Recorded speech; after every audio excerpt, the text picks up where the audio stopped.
Media 2 Africa. L'Afrique vous parle. Pourquoi les oncologues ne sont pas venus? Notre traitement coûte cher. Pourquoi nous n'avons pas de radiothérapie au Cameroun? Je crois que vous représentez nos santé. Oui, ça coûte cher parce que si je vous dis que je fais à plus de 22 millions depuis 4 ans.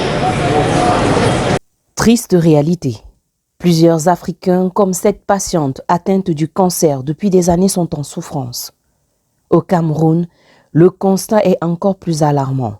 Manque de spécialistes, plateaux techniques pas toujours disponibles ou fonctionnels et lorsqu'ils sont disponibles ne répondent pas aux standards internationaux dans plusieurs hôpitaux de la place, sans oublier le traitement qui est extrêmement coûteux. Je comprends pourquoi les gens se découragent. C'est cher, c'est coûteux. 4 ans, je suis à plus de 22 millions. La cherté du traitement est pourtant une cause de mortalité profonde. Selon les dernières estimations publiées par le Centre international de recherche du cancer, CIRC, plus de 10 millions de nouveaux cas de cancer auraient été diagnostiqués dans le monde. Au Cameroun, c'est plus de 20 000 cas qui sont recensés chaque année. Des chiffres donnés par le Golden Burden of Cancer en 2020. Plus de 13 000 personnes auraient perdu la vie pendant une année et les femmes seraient plus vulnérables à cette maladie avec 12 235 cas chaque année, 8 510 cas chez les hommes. Des chiffres qui font de cette maladie la deuxième cause de mortalité dans le monde. Depuis le début du mois d'octobre, encore appelé Octobre Rose, qui marque un temps d'arrêt sur le cancer du sein, des actions se multiplient pour sensibiliser les populations en général, mais les femmes et les filles en particulier. Dans cette démarche, le 17 octobre à Yaoundé, le centre commercial Place a entamé des actions concrètes en faveur des personnes atteintes de cette maladie.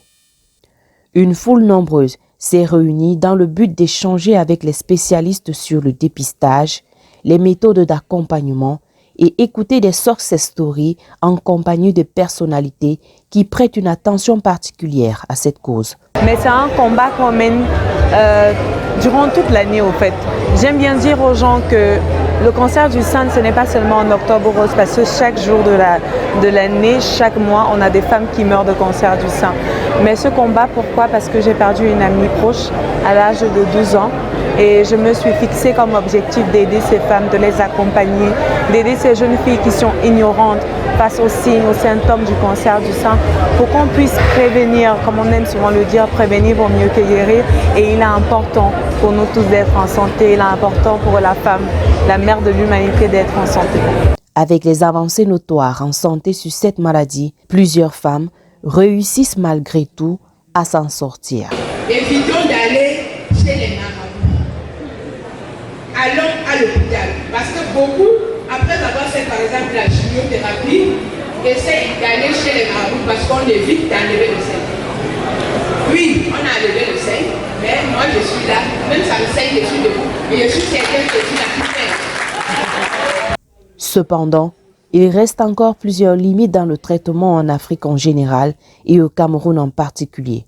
La honte d'une part s'ajoute à toutes les autres causes qui font de cette maladie une véritable gangrène et qui constitue un obstacle dans la lutte contre le cancer.